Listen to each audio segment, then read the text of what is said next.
It's time for AggroChat, the official podcast of the Tales of the Aggronaut blog and stalwart gaming community, where we talk about stuff and things, and the stuff about the things, and sometimes gaming. I'm Belghast, and let's start the show. Hey folks, it's that time again. Time for another episode of AggroChat. This is episode 313. Tonight I'm joined by Ammo. Hello. Ashgar. Hello. Grace. Hello. Kodra. Hola. Tam. Hello. And Thalen. Hey there. So this first topic is a bit of nonsense, and I kind of promised Kodra an explanation, and I will try and do so without sounding like I'm insane, which is going to be hard. That's not Good possible. luck. Okay, so Godspeed. on Thursday, a new league event that's not a league, but might as well be a league, started in Path of Exile, called the Legacy of Phrecia event, where all of the 19 ascendancies are crangled. However, well, first off, what do you mean by crangled? They're just different ascendancies. They're new. They took all the original ascendancies, ripped them out, and we have brand new ones for every class. Because crangled means something very different. It's not literally crangled. And they have done that. Like, they have done that specific thing before. Moved around Yeah. ascendancy nodes, you don't know what you get until you pick it. Right. Yeah, no, that is not the case. I should not use that term incorrectly because it means a specific thing. There are 19 new ascendancies. Words mean Yes. things, Bell. Yes, and Even nonsense words. and honestly, like, it seems to have created more league starter diversity than we've ever had in Path of Exile that I've because experienced. Nothing is solved yet, which is Right. the entire point of them running this event. Yeah, makes sense. Yeah, like I followed the Path of Pox, which means I am playing a Scion and an RF Scion because you can do chaos pops with an RF Scion, and it works pretty well. I have to sort out my elemental proliferation at some point, but once that happens, it's gonna be really cool. But anyway, so leading up to this event, there has been an anti-sanctum sentiment in the broader Path of Exile community for a while. Why? There are a lot of people who blame Sanctum on all of the league's economies getting completely out of hand and have said that every league since Sanctum has been Crazy Town. So because of it's too easy to get currency? Yeah, so basically the problem with Sanctum is you take a book that you can get for as little as 5 chaos, and once you're running a dedicated character, every 10 minutes you're printing 5 divines. Like the really polished Sanctum runners are doing full Sanctums in like 10 minutes. And you get usually at least 5 divines from a full Sanctum run these days. So they are turning 5 to 15 chaos, say, into 5 divines, and they're not consuming any other resources in the economy. They are not engaged in juicing of any kind. You don't roll Sanctum books. You are just taking like a 5 chaos book and turning it into at least 5 divines. So it's essentially a money printing machine for the people that are super focused on it. And that's like small potatoes compared to the folks that are doing no hit runs and getting the expensive uniques out of there as well. So like it's a situation where, like, for the folks that do Sanctum, they're just printing divine. I'm willing to entertain the idea that, yeah, like if you're able to do Sanctum really, really well, is it just you're able to more deterministically print divines? Yeah. Well, because like I was about to say, like, what about all of the juicers who are juicing stuff and getting like, but they're having to spend way more currency to get the divine drops, and that's the difference. They may get like these rare streaks of 20 divines in a single map, but they're spending 3 divines on materials to juice the map and rolling the maps in just a specific way to make that happen. So Sanctum is a way of printing money once you have a good character without ever engaging in the rest of the trade economy other than selling things. This is the complaint that people have about Sanctum. And as a result, leading up to this whole thing started called the Anti-Sanctum Alliance, where a bunch of players were wanting to essentially snap up every book during the Phrecia event and delete them so that nobody could print money in Sanctum. I see a potential problem with this strategy. Yeah. Like, I don't even know who started this, but I know the counteroffensive was started by Captain Lance, a streamer. And he decided... He loves Sanctum. So he started the SRU, the Sanctum Runners Union. So you had this weird, like, during this league, there are people named ASA _ then their name, or SRU _ and then their name. And then it became madness on Reddit, where all these other factions came about.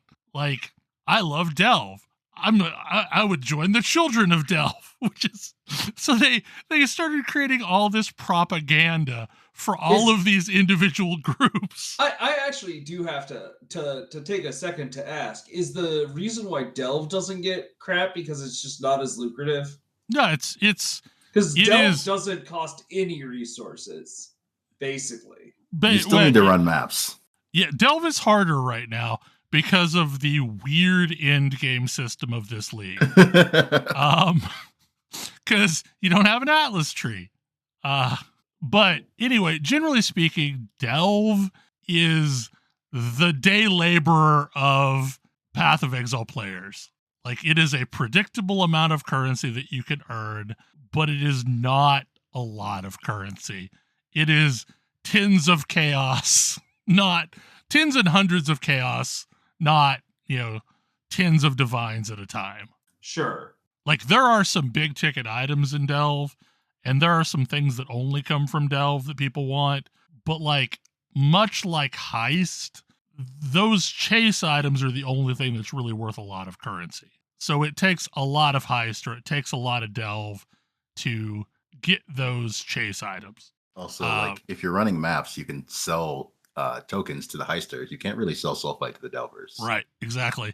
There's no way to hideout run Delve. You're still having to set up an Atlas tree for Delve and run an amount of maps every so often, every time you run low on Sulfite.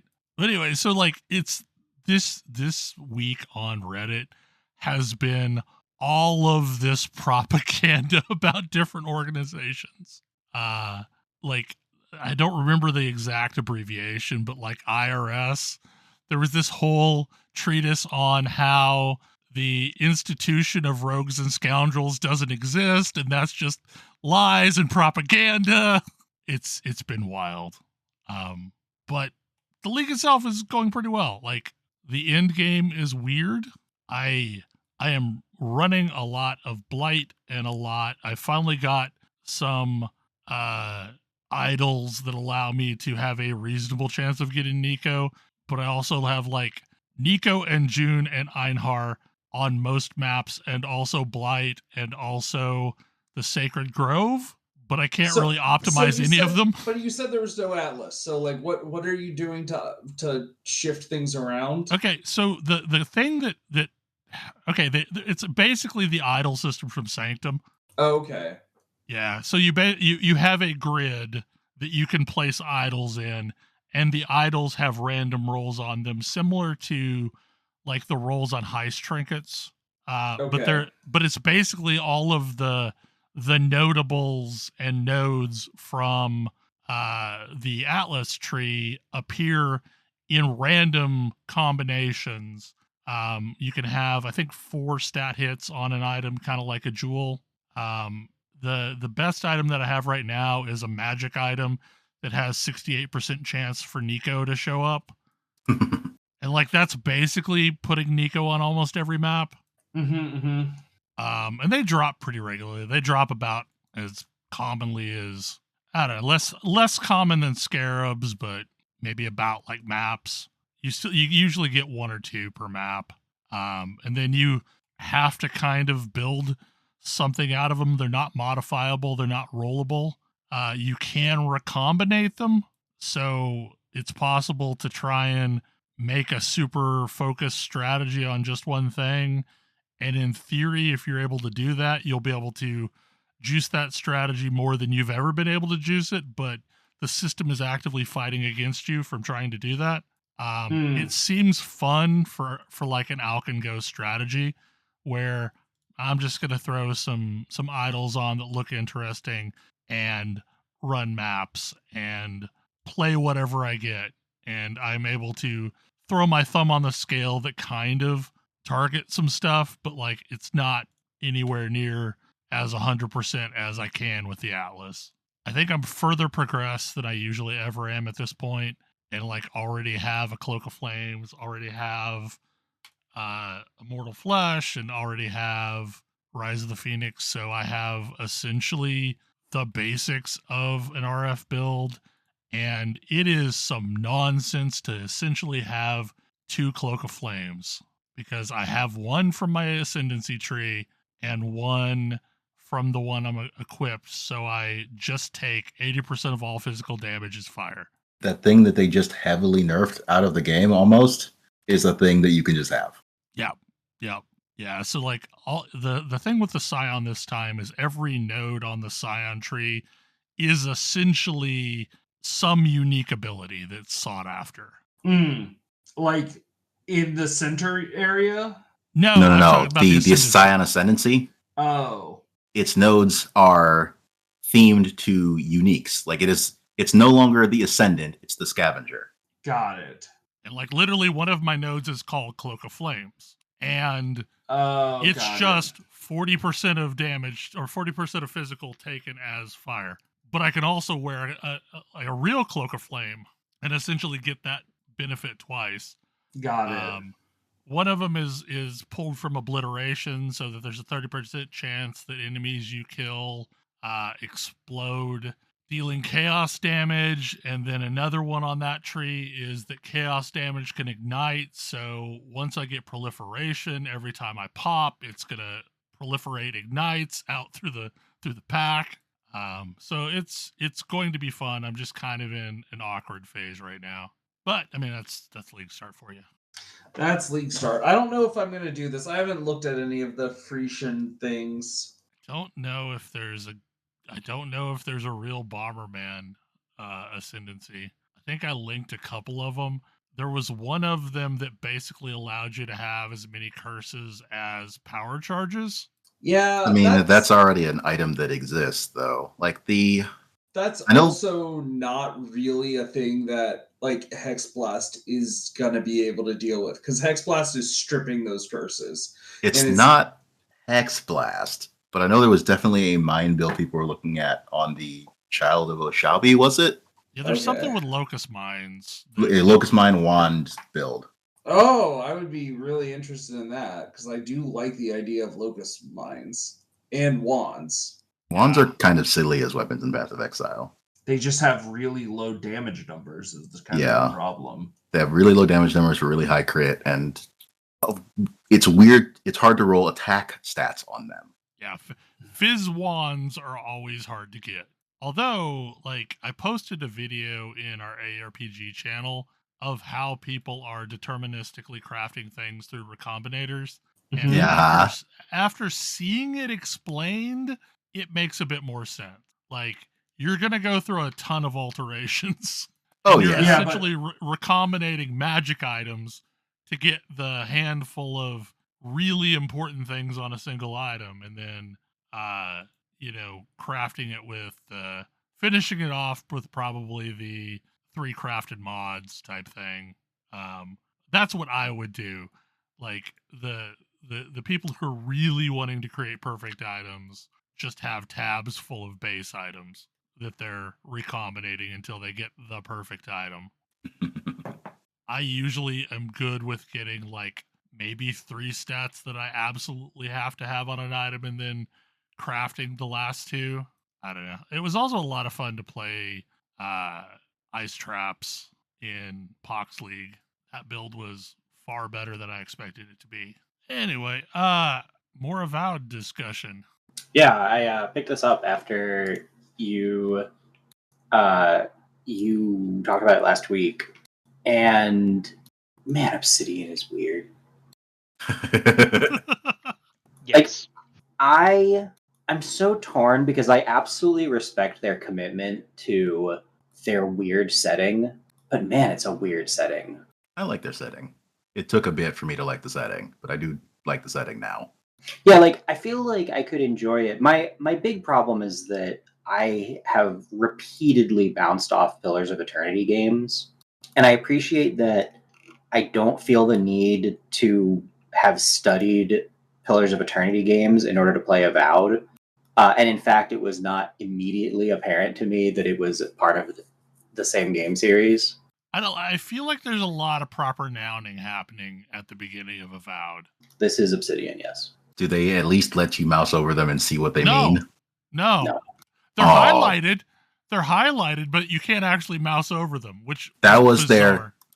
Their best idea in Pillars 1. Oh, also Tyranny. Yeah, they carried it into Tyranny. Pillars 1 is where they started doing it. It makes me wonder if they were planning on it and ran out of time, because every proper noun is highlighted. Like you should be able to mouse over it, but you can't. Yeah. It's so 100% agreed. And also I feel like it doesn't matter that much. I mean, I enjoyed myself not knowing anything about the setting. Right. It does make me kind of want to try and get through Pillars of Eternity so I can understand more of the conflict that happened in at least the last game. Because they seem to be referencing the last game a lot. Yeah. Dead whatever that place is. I forget. Deadfire. Deadfire, yeah. They keep referencing Deadfire and events that happened in Deadfire. Yeah, and it's totally reasonable. But I mean, as far as I've played, it's like I haven't had the same Pillars of Eternity 1. You have thrown 30 proper nouns at me in 4 sentences, and I don't know what any of them are, and I'm like, even if I can hover them, I'm like, oh my god, this is a bunch of background reading just to keep up with the dialogue. Like, I don't have that same feeling isn't coming for me here. There's also some Tyranny vibes happening, because, you kind of represent an evil empire, but not to the same extent, but you can absolutely, do good things to help general people. It reminds me of if Morrowind were made today. Yeah. That's what this game feels like to me, including, it is even, in a lot of places, weird like Morrowind is. Right. That's the setting that it reminds me of. Not like one-to-one copy, but it is endemic of the kind of stuff that was going on in that game. Yeah. It does not, at least as far as I've gotten, appear to have its very own bonkers writer whose name I can't remember. Kirkbride. That. But we don't have 36 lessons of Vivek or self-insert fanfiction. We don't. Are you sure? Is Josh Sawyer still working with us? No, wait, no. He is mad at us at the moment. Yeah, pretty sure not. Because that was the Morrowind thing. I love Morrowind, but yeah, wow, the writer was weird. And I feel like it's not that kind of is weird in a lot of ways. It is not weird in that specific kind of way. It also kind of reminds me of Greedfall, just in the aspect that this is a flawed gem. It's not a perfect game for this genre, but it's close. It's a good effort. I think combat for the most part feels pretty decent. Combat feels pretty good, and I feel like I can do a bunch of different kinds of combat right off the bat. I feel like they took inspiration from the way Skyrim did first-person fantasy combat and took it to a new level in gentle ways, but it works. Well, I think the thing with this game that I've experienced is, be it Fallout or be it Skyrim, you're kind of beholden to your stat sheet. Like, you can use these things, but in order for you to be good at them, you kind of have to have some stats to back them up. Whereas I'm not spending any points in my dual pistols, hardly at all, but I still feel like they're a competent weapon for me to use when I'm not in melee range. Like, I'm buying abilities for melee combat, but I'm like, so long as I keep upgrading my pistols, they're fine. Like, because I can shoot okay, like I can aim just fine, and if I hit them in the head, it's gonna do quite a bit of damage. Whereas I think, like, especially in Skyrim, you really needed to invest in something before it started to feel good. I mean, Skyrim is the weird thing where the thing you started the game doing is the thing you continue doing because it's the only thing that's useful. Like, if you started out using one-handed weapons or two-handed weapons, then that's what skills up, and that's what you continue using. Yep. And if you want to later swap, it's gonna feel bad. But I've picked up interesting looking weapons along the way and been able to fight competently with them. I haven't made it much further than when we last talked about this. I think I'm roughly about the halfway point. I got distracted. Yeah, it's interesting to me because I think this is the first game I have seen in a long time that's even trying to approach what Elder Scrolls has been doing. Yeah, which is great because I love Elder Scrolls games and they don't seem to be getting made right now. Yeah, and it doesn't feel quite as open and do anything, but that's almost better. Like, it lets them deliver a more focused experience. Previous Fallout 3 New Vegas discussions go here. Yeah. Well, is it like, because the thing with New Vegas is there are zones that are differently leveled, and like, you shouldn't go here early on because there are catazors and death claws there, and you're not going to be able to deal with those. So there are a few speed bumps, places you can go in the first zone that you maybe shouldn't immediately go, but everything is kind of zoned off. So, like, the first territory that you end up in is all like plus or minus 5 levels of each of everything. Okay. And then you go to the next zone, and the main story takes you there and gives you a reason to go to each little area, and things bump up when you get to the new area. And it also kind of aligns with when you can start getting the next tier of upgrades. So it uses a MMO color palette quality scale. And when you start getting the materials needed to upgrade to the next tier, like, you could grind it out in like the first zone if you were really dedicated, because you get recipes that will upscale the previous tier's materials to the new tier at a heavy loss.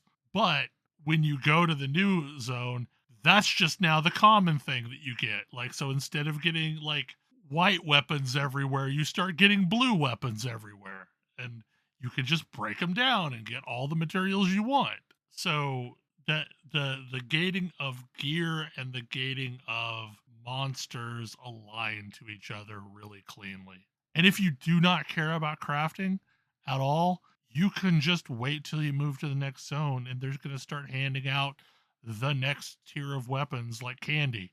But if you care about a specific weapon, you could just keep upgrading it forever if you really want to. Like, all of the weapons, I'm in the third zone. Well, technically fourth zone if you count Tutorial Island a zone, but third zone, and I'm still technically using all of the same weapons that I got in the first zone because they were unique weapons, and figured there was no point in not upgrading them. I don't know. I still think it's worth a check out, especially because it's a much more streamlined version of an Elder Scrolls game. Yeah, I was thinking I need to check this out when I started hearing about it. Plus, I love Obsidian stuff usually. Yeah, like, it's it has been the thing that's made me say, hey, maybe I should go back to, like, it might actually give me the footing that I need to go back and give Pillars of Eternity a shot.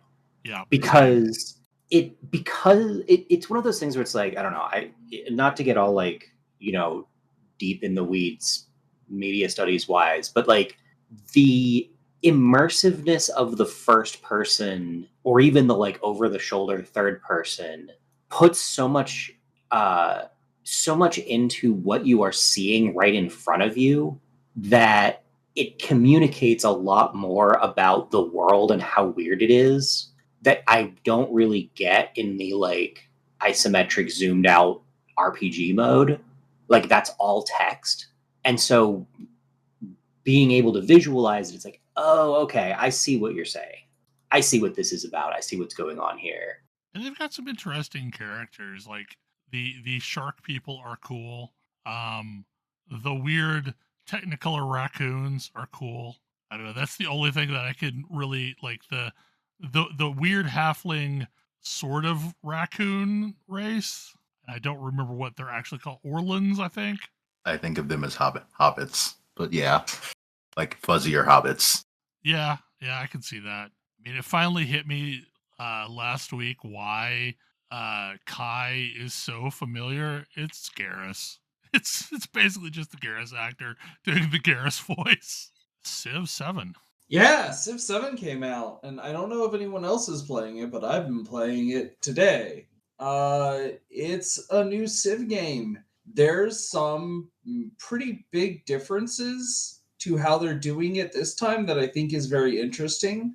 One of the major things I note is like ages. When an age ends, it's kind of a resetting moment.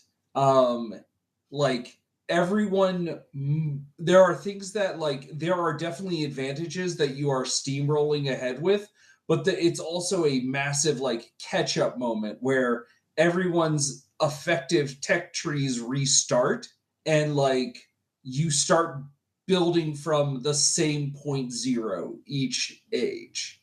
So you're never going to run into a situation where like I have tanks and you have spearmen. Those were so funny. I think this makes for a more interesting game. Like even though I'm playing it on, I don't know actually what difficulty I'm playing on. It didn't ask me for a difficulty, so I'm guessing I'm playing it on the easiest. And I am kind of steamrolling, but at the same point, like a new age comes and I am like I have more resource income than everyone else, but I still have to spend the resource to get like my advantage rebuilt again.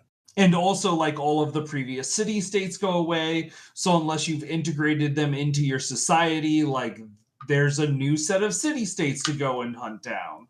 Like it keeps things happening fresh in the game, which I find interesting. You also like change your civilization over the course of the game. The weirdest part is the fact that you only have one leader and your leader is basically immortal. Like I am Confucius. I was wondering about that. My leader is immortal, but like Confucius started by being the leader of the Han, and now I'm the leader of the Ming, which is a different empire entirely and has like different advantages and disadvantages. So you can't actually start and play as America because America is a modern empire.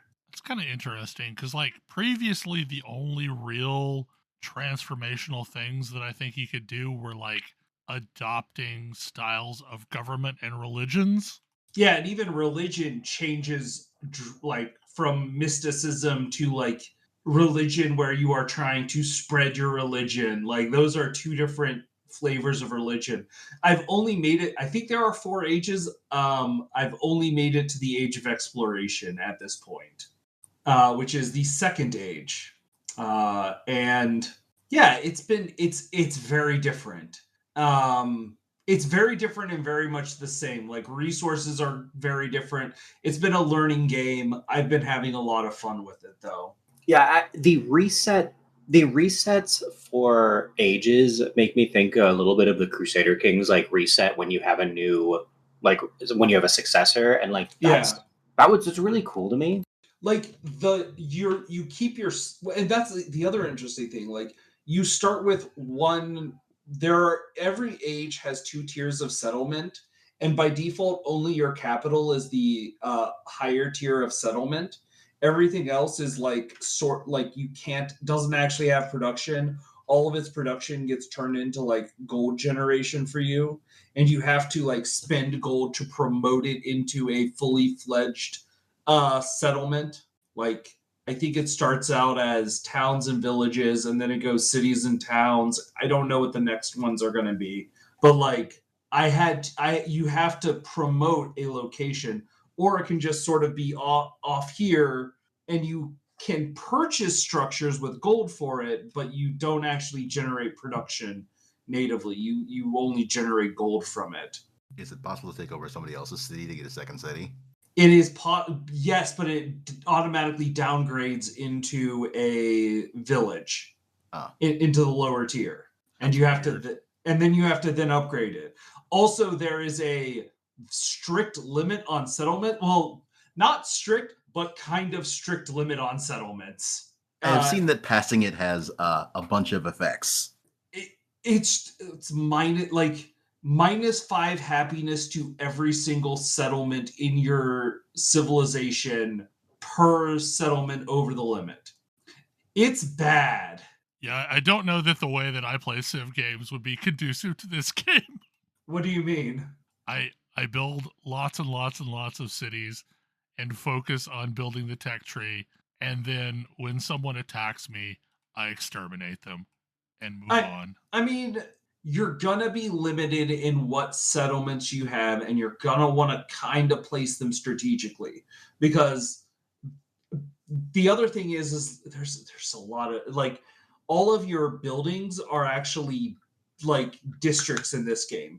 Districts are everything. Every building has to go onto a tile somewhere, and like you can build 2 buildings per tile by default.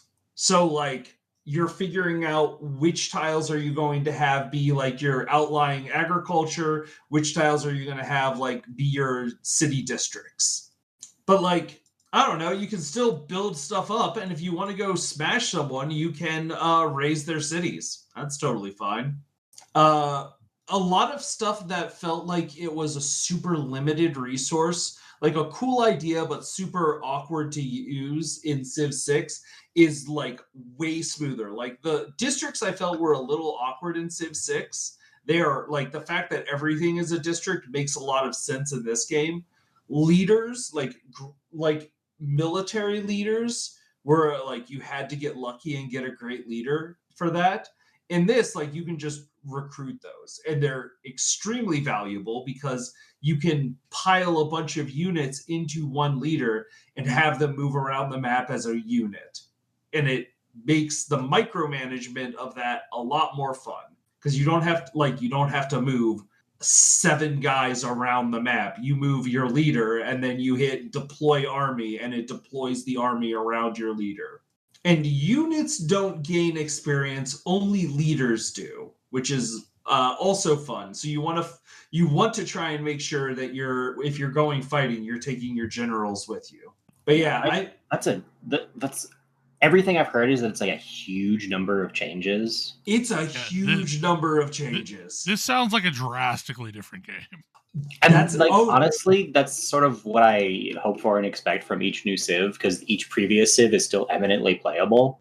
Other thing that I think is extremely valuable to this game, and I don't miss it at all, nothing that I have found in this game required a specific resource. Like, resources all have specific benefits they provide.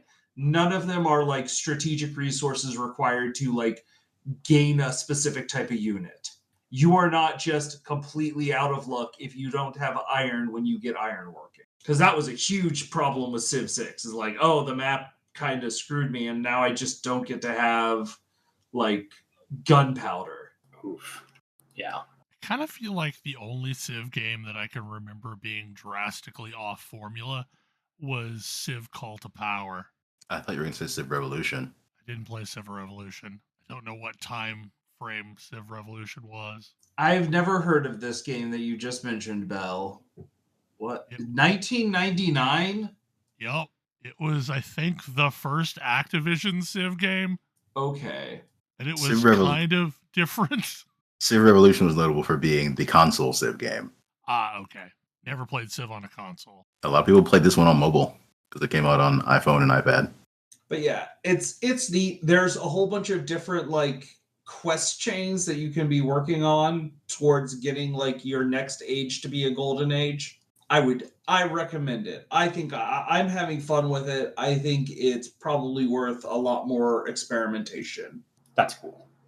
I do find myself frequently asking, why can't I do this thing? What is going on? Like this is a learning experience, but that's fine. It's a Civ game. You expect that.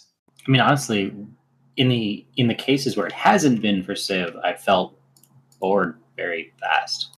I don't know. Like I felt like for a long while the semi-yearly Civ games felt much like the semi-yearly, football franchise games, where it was kind of a facelift, but it was essentially the same underlying game. I mean, Civ 6 came out 9 years ago. It's been out that long. Oh, yeah. Yeah. Civ 6 was 2016, Bell. Look. Like, before that, Civ 5 was 2010, and Civ 4, like, these were not that frequent of releases. 4 to 5 was a long time, and 5 to 6 was a long time. I didn't pay attention to Civ before 4, so if they were yearly before then... They were not. No, they've always been on about a 4-year cycle. This has been the longest. Civ 6 has had the longest time being on a 9-year cycle. I don't know. Like, I remember playing Civ 3 and 4 and 5 and 6, and they mostly felt like the same game. Okay, Civ 1 was 91, Civ 2 was 96, yeah. Civ 3 was 2001, Civ 4 was 2006. They were like regularly 5 years. And then Civ 5 was 2010, and Civ 6 was 2016, and now 9 years later, we are getting Civ 7. And like, this does feel like probably the biggest departure. Like but that's the thing, is like all of them were pretty big departures from the previous ones. Yeah, there's always been noticeable changes, and they tend to stack up over time from version to version, because once they've changed something from a previous version, usually they keep going with that new way of doing things. Hilariously, we're the closest we've ever been to Civ 2 combat, in that you can literally like stack 6 units into a general and have it move around for you. Uh-oh, Doom stacks are back? Oh boy. Oh yeah, like that's the thing, is like you can put 6 units into your general. Oh, starts at 4, but there's a leader. There's one of the XP trees allows you to go up to 6. And you put them all into one general, and that general moves them around, and then can deploy them like around them. But while they are in the Doom stack, they can't attack. Oh, okay. Yeah, no. Oh, so they've got to break apart to attack? Yes. This reminds me more of like Age of Wonders, where you have all these units traveling around with the leader. But that game uses like tactical turn-based combat on a separate map. So like your group runs into their group, and then you all fight in a different tactical map. Yeah, and its combat feels more like something like Heroes of Might and Magic.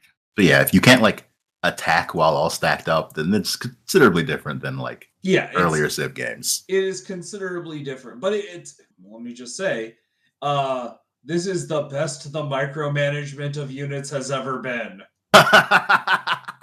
Oh my goodness. I don't know if you remember what it was like to try and move that many units around independently. It was miserable by the end of the game. I just remember I'd always pool them someplace, and it would take a number of turns for everybody to get there.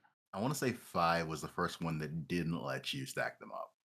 Yes. Oh, I thought 3 didn't let you stack them up. No. 4 absolutely did. No, it was a really big deal when 5 instituted 1 unit per tile. Man, I remember people going bonkers over that one. I do remember when that... I don't remember which game it was, but I remember when that change happened, and it was a big change. Yeah. Oh, that's the other interesting thing, is there are 2 tiers to every single tech now. Like, there's the version of the tech that lets you further unlock the tree, but then you can, like, specialize in this tech to get other benefits that is just, like, a one-off thing. So it allows for, like, if you want to go deeper, you can, or you can just, like, there can be more features hidden inside of the tech tree, I think is interesting.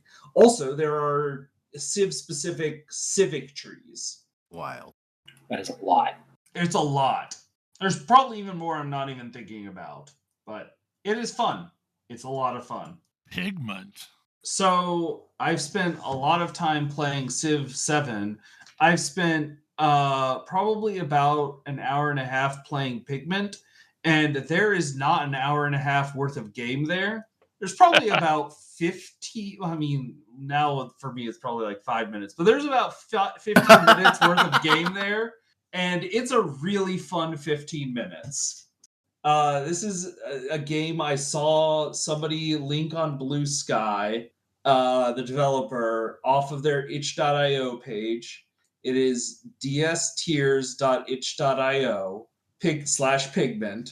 The game is like heavily inspired by The Messenger and Hollow Knight in that we're going to be doing 2D platforming with a focus on like air controlled movements. I know they didn't name drop it, but the game this reminds me the most of is Dust Force. That probably, like, I haven't played enough Dust Force. I feel like Dust Force has more momentum in it as a feature. It does, has a lot of momentum in it. And that's why I wouldn't say it felt like Dust Force. It really feels like Hollow Knight, though. Like, they've got me feeling that I am down swiping. So the idea is from the game is like everything, all of the color, the pigment has been drained out of the world, and you go around and you have a brush that you use to swipe at things to repaint the world. And the general idea is you have a move, you have a jump, you will gain a double jump and a dash, and the double jumps and dashes replenish if you ever hit something or land on the ground. And this is very fun to move through at speed, especially once you get like your dash and your double jump. It's a lot of fun. The thing that I thought was very clever about it, it's heavily checkpointed. Like there's all of these paintings around that checkpoint you, and so whenever you fall into a pit, which is the easiest way to die, you respawn there. The other way to die is your character has 3 different colors of pigment on themselves. Each time you take a hit, you lose one of those colors of pigment, and that pigment blob like floats off somewhere into the screen. And if you like jump or dash to get it, you get that. That's how you recover your hit points. This leads to the boss battle, which is actually a really fun fight because you're probably taking a bunch of damage. And so it's a mix of like, when do I want to be focusing on offense and when do I want to be making sure I'm like dashing around to recover the pigments that are floating around in the screen. The game is like 4 sections long plus a boss. At the end of each section, you gain like +1 double jump or +1 dash. And then during the boss fight, you have 2 dashes and 2 double jumps. And it's a chaotic enough fight that it feels like all of those are needed. So I don't know, like it's a super short game, but I've been having a lot of fun. And the idea of playing a game like this where your recovery requires you to get to a certain point in the stage, like oh, my hit point is over there. That's really smart. I find that a really cool idea and would love to see other games take that and run with it. Because it makes recovery more active than like a lot of games recovery is I am choosing to not move to try and recover health rather than I have to move to try I have to actively try to recover health. Makes me think of the Bloodborne versus Dark Souls dichotomy. Yeah. Yes. I hadn't thought of it that way. I very much enjoy like I am not looking for a moment of a moment free. I can actively choose like now is the time for me to go and recover my health. Also, the speedrun's very fun because you recover your health at every checkpoint, and so like damage boosting is a huge part of what I've been doing. I need to actually sit down and record a speedrun though. I've just been like playing through the game. Is there much of a speedrunning community? No, it's like me. I'm it. I Okay. don't think there's like this is not a big game. It's very much somebody's passion project. But I don't know. I had a lot of fun with it. I recommend checking it out. It looked good. I mean, I when I saw folks talking about it earlier, I looked it up. Dynasty Warriors Origin. So Dynasty Warriors games, right? Like, it's been a while since we've had one that I would call actually good. I mean, the Zelda ones, maybe? I do mean Dynasty Warriors specifically. Okay. Okay. You're talking Omega more Force, franchise. Team Ninja, whatever. They've been doing a great job working on Warriors games that are not for their main series. They've been doing, quite frankly, a great job at this. The two best games that they have made so far are the two Hyrule Warriors games. They've also made a pair of Fire Emblem games, one of which I thought was okay, and the other which I didn't actually play. I didn't play the one based on Three Houses because I think I was done with Three Houses the setting at that point. I enjoyed the Three Houses one. I thought was pretty good. Yeah, it seemed cool because it's like an alternate universe take on the story of Three Houses. Yeah, it was nice how they mixed the Fire Emblems and the Warriors stuff together. Wasn't there also a Persona Warriors game? There Yes, was. Persona 5 Strikers. Yep. That one's definitely more unique than some of the others. Yeah, yeah. It is a fun game. Highly recommended. I would call that game quite good as well. Yep. Agree. But the last good Dynasty Warriors game they made was in 2013 when Dynasty Warriors 8 came out. Yeah.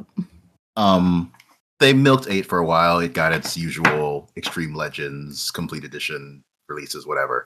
Dynasty Warriors 8 quite good. I think Warriors Orochi 3 came out after this. No, Warriors Orochi 3 was slightly before that. But anyway, Warriors Orochi 4 did exist, and it's a fine. It is a little lackluster compared to 3, but I wouldn't call it a bad game. Dynasty Warriors 9, however, is not a game that should be played by people. And that's the last time we saw most of these characters in a real game. So after that stumble, they've come back and decided to try something new for Dynasty Warriors Origins. Dynasty Warriors Origins' first mission is not the Battle of Hulao Gate, for one, because it starts the story earlier in the timeline than that.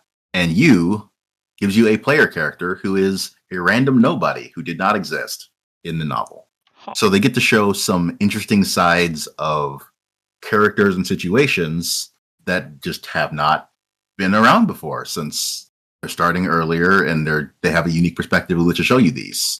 So you actually get to see the start of like the Yellow Turbans formation and rebellion. Oh wow, that's further. That is definitely further back than you normally get to see.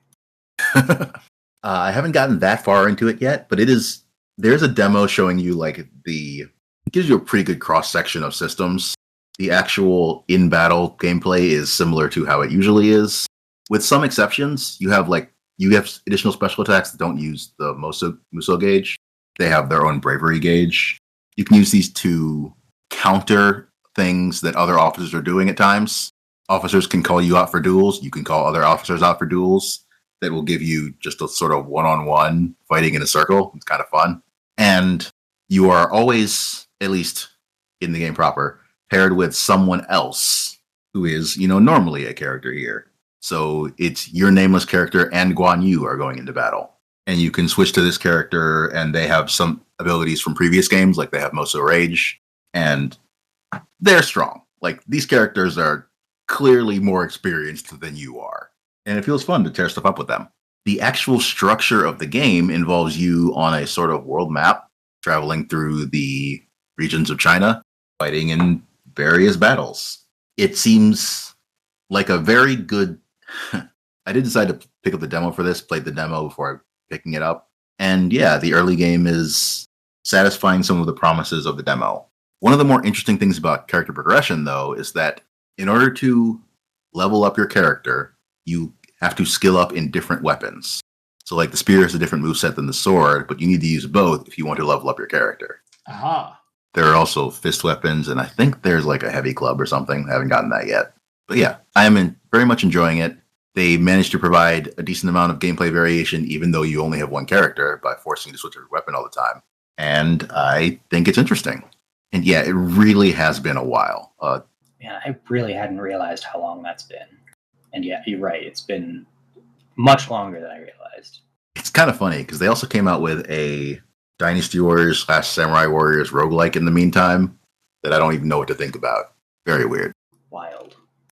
The last like Muso style game I liked was one of the Dynasty Warriors games. I feel like I should at least take a look.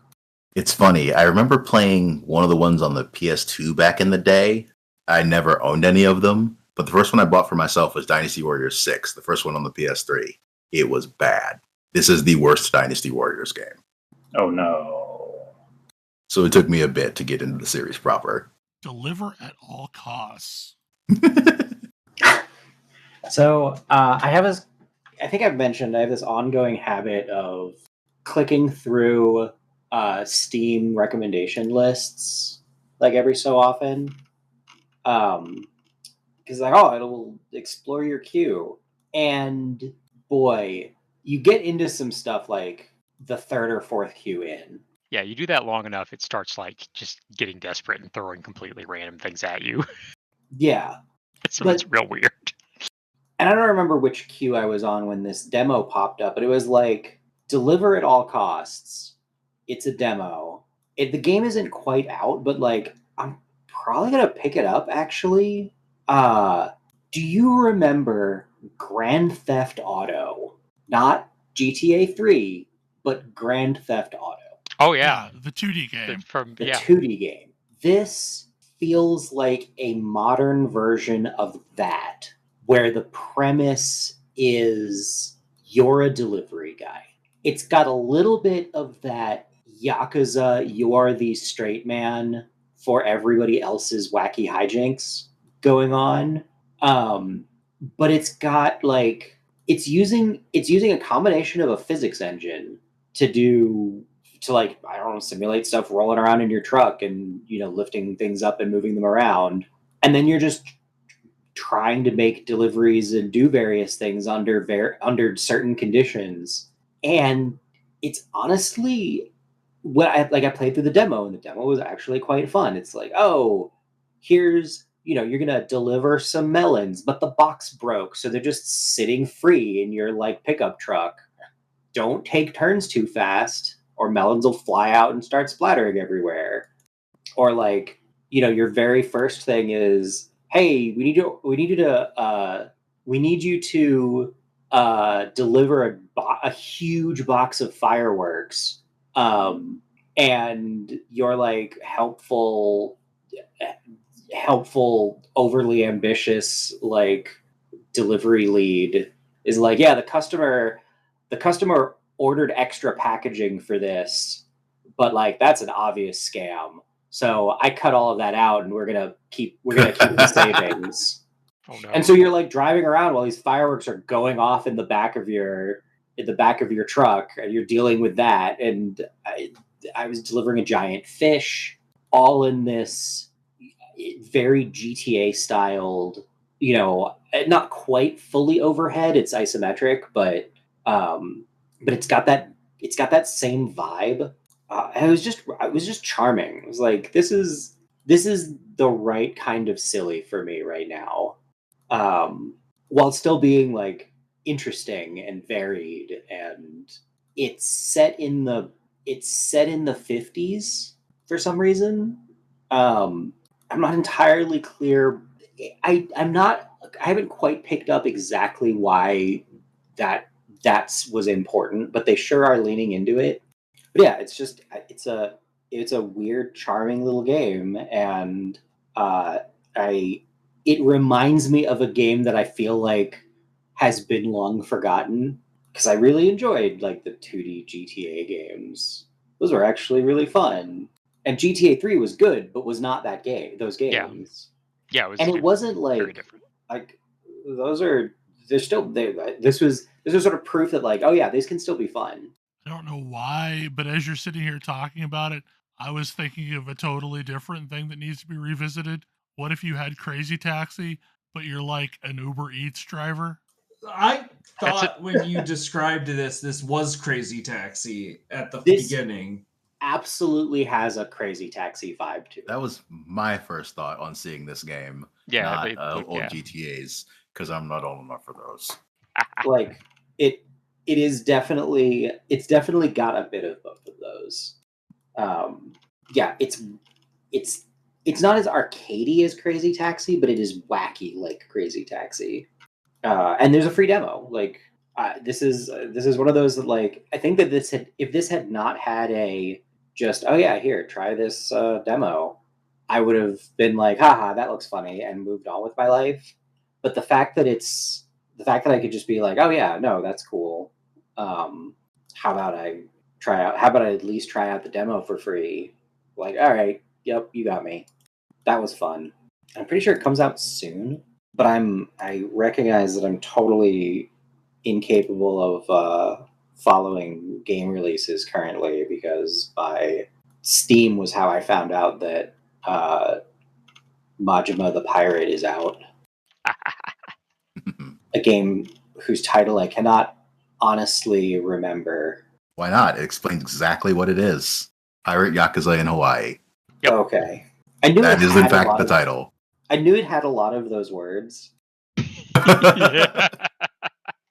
It's not quite word salad, but it's got word salad adjacent. But also it's a game about Majima, so of course it is. It explains exactly what it's about right in the title. Yeah. I mean, like I every long RPG that released last year, I did not play Infinite Wealth. I also didn't, and it's also on my list. I need to get back to it and finish up Infinite Wealth. It is a lot of fun. It's really fun seeing the Yakuza style applied to Hawaii. And so you end up with a version of Hawaii that's just as ludicrously over the top as the previous game's versions of Japan. Yeah. Like I love Yakuza games. Like you really, really, really have to just like lean all the way into it and be like, this is gonna be the most emotional whiplash in a video game you will ever experience. Oh yeah, they have super serious stories. Incredibly serious nonsense framework. It's wild. No, it's this like they're these games where like in general, like just running around doing side stories and stuff, I wouldn't feel that, bad about playing this in front of my kid. Main story stuff? No. It's very gruesome. Why does Majima summon animal god spirits using instruments? I don't know, man. There's a cooking mini game. Why does Majima Sip have a plasma cannon on it? I mean, wave motion cannon. How can you not have a wave motion gun? Incredible. No, this game is extremely on my list. I have too many games on my list, but yeah. And my time as of next week is definitely accounted for. Yeah. Oh, right. Monster Hunter. For our next podcast, Monster Hunter is going to come out. Yes. Did I buy that game? I need to buy that game. Okay, great. I did. So happy it is crossplay. Yeah. Same. Yes. And that PC is actually getting things released in a timely manner. Yeah. That too. Oh, sorry, Star Wars Outlaws. You're going to be waiting a little bit longer. There's a few of these. It's like, sorry, you're going to be waiting a little bit longer.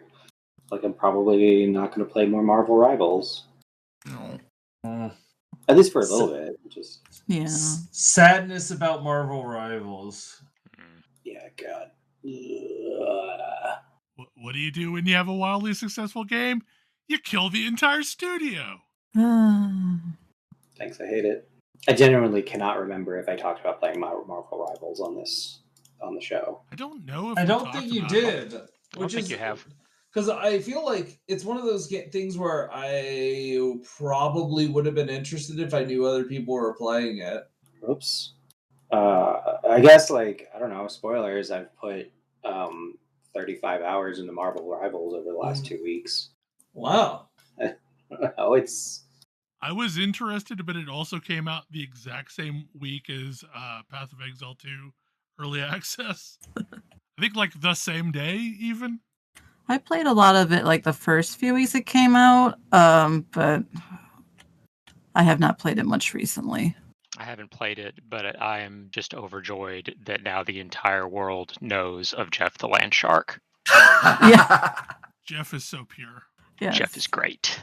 I remember playing the winter event in Marvel Rivals so I could get his little skiing outfit with his little goggles and everything because he is adorable. Well, and it also has like a lot of the traditionally mobile-only characters. Oh yeah, Luna Snow's in it. Yeah. Yep. Because yeah, one of my coworkers was asking me about first asked me about Jeff, like is this a real character from the comics? I was like, yeah, no, Jeff's the fantastic character find of 2019. I was about to say, speaking of Jeff, I do hear that the Gwenpool run is gonna be exceptionally dumb because she was in Jeff's in Deadpool, not Gwenpool. I mean, Jeff is Gwenpool's pet. Oh, is okay, yes. Yeah, he showed up in West Coast Avengers when Gwenpool was a member of them with Hawkeye and etc. Apparently, we're doing Dark Gwenpool. Ignore it. It's not. They're bringing. So it's Gwenpool, but it's not Gwen Pool. It's Gwen Stacy, and I'm not clear if this is like they're bringing back the 616 Gwen Stacy, or if this is another. And it's not Ghost Spider Gwen Stacy. So I don't know. I'm lost. I don't know. You lost me somewhere in there. Look, I'm pretty lost, so I'm sorry. Your loss is no hope for me. Like, I mean, they only just announced this fairly recently, so we're still kind of like, huh? What's happening? It's not Gwen Pool, and it's not the Gwen Stacy that we've had running around as Ghost Spider. It's apparently a different Gwen Stacy, but being a Deadpool, I don't know. All dark and edgy. And all dark and edgy, because why not? Maybe it's connected to Dr. Doom taking over the world. I don't know, because that's happening right now. But it's being written by Ryan North, so it's probably really good. So, the new Captain America movie. I was like, did Fantastic Four come out yet? Not yet. No. March. The new Captain America movie was good. I should catch up on all of that, but maybe I'll just catch up on that one. I like my biggest hope is that we're going to use the multiverse to have Dr. Doom be evil Tony Stark, because that does feel appropriate. I mean, I fully expect it to either be actually Tony Stark in this other universe became Dr. Doom because Reed Richards was around being smarter than him. Yeah. like Tony I could see this. We've gotten Tony Stark the hero, but Tony Stark could absolutely be a super villain. I mean, the other possibility is Dr. Doom took over Tony Stark's body, because he does that all the time. He learned how to take over other people's bodies. I am less interested in that angle. But yeah, that gets into weird, complicated stuff. I think it's for the movies. It's much more simple to just say, yeah, in this universe, Tony Stark became an evil, armored overlord. It's not like there wasn't it's not like they didn't tease that Tony Stark could be that. Like, Tony Stark could be an awful person. He just was better than that in the main universe, and in this universe, he isn't better than that. I like that idea. here for it. Oh, absolutely. I remember why I didn't talk about Marvel Rivals on the show. It's because my entire opinion is: do you miss early Overwatch? Yes. And like, if you do, Marvel Rivals is great. And if you're like, no, that sounds like a game I never want to play, then all right, well, Marvel Rivals is definitely not your game. I was about to say, like, is it? I thought it was. Is it Overwatch and not like top down? It is Overwatch. Yeah, it's Overwatch. Okay. Yeah, Okay. it's I thought first for some person. reason that it was like a MOBA. Yeah, no, it No. like if you watch people playing it, it looks very Overwatch. It is Overwatch Holy Sans Cowardice. Like, it is wild to me how much they're like, whatever, we're just gonna combine stuff. You'll deal. I think that works. I think it's I'm here for it. Like, Overwatch was never my game 100%, so maybe I wouldn't love this, but I don't know, it could be fun. it's got much more wild abilities in much more wild combinations than Overwatch ever did. I like that one of the things that Marvel Rivals has, like if you have two heroes, like you can have Rocket teaming up with Groot, and he's literally riding around on Groot and shooting things while Groot is grooting things. Yep. Like they try to take, you know, like some actual comic accurate stuff and put them into the game, and it can work pretty well. So can't you actually fastball special? I don't know because I don't play any of the involved characters. I believe so. I didn't play any of those, but I do believe that you can do that. Yes. I don't think Colossus is in the game, is he? But they use. I think they use Hulk instead or Thor. Oh. Yeah. Yeah. I mean, Hulk could certainly pick up Wolverine and toss him. Yes. Yeah. And like for our listeners / anybody who plays, I am in fact a trash human being and played almost exclusively Scarlet Witch. For reasons that started with, I think Scarlet Witch is awesome, and ended with Scarlet Witch is an unholy terror, even after multiple nerfs. Whoops. When I was playing, I was mostly playing healers, so Rocket and Jeff and a little bit of Cloak and Dagger. But then I also played Star-Lord and some Scarlet Witch. I really like the kind of break from overly sanitized Marvel video games that I feel like we were kind of running into.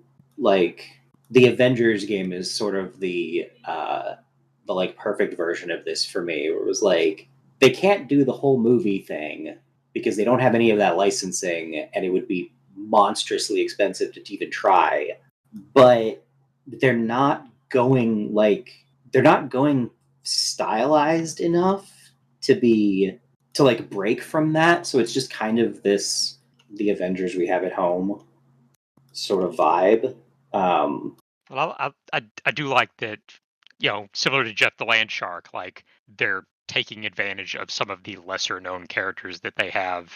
Like Penny Parker is a character you can play in Marvel Rivals. I mean, Penny Parker was at least in a movie. She's a very good movie. Yes. She's got a giant robot. It's very diva. Yeah, she is absolutely diva.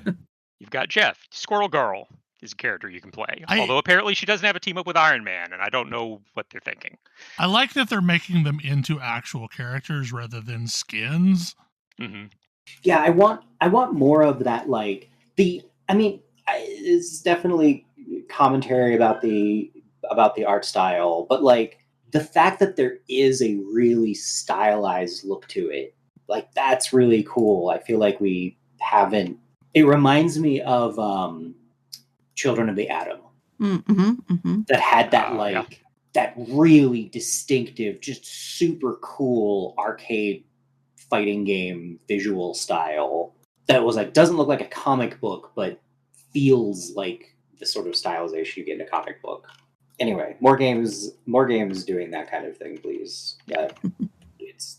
It's been fun. Also, I gather that Galacta, daughter of Galactus, is like the announcer, Oh, yes, yeah. which is hilarious. Again, actual character. Any final topics? I can think of. I think we're good. Well, hopefully you enjoyed the show, and we will see you again next week. Good night. Good night. Good night. Good night. Good night. Good night. See you.